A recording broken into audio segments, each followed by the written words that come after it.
Stress అనేది మనకి ఈ రోజుల్లో చాలా కామన్ అయిపోయింది. మన లైఫ్ స్టైల్ వల్ల కానీ, మన డైట్ వల్ల కానీ స్ట్రెస్ అనేది చాలా ఎక్కువైపోయింది.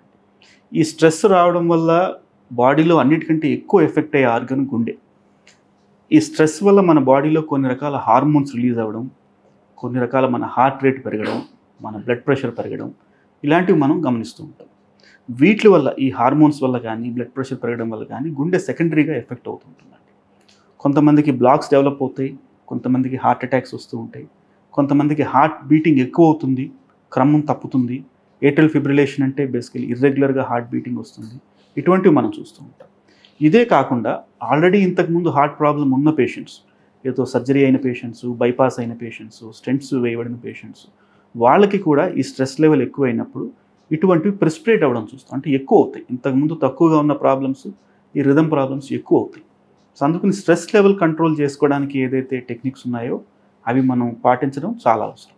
మీరు తీసుకునే అదే మందులు, అదే నాణ్యమైన మందులు మెడ్ ప్లస్ బ్రాండ్స్ పై సగం ధరకే.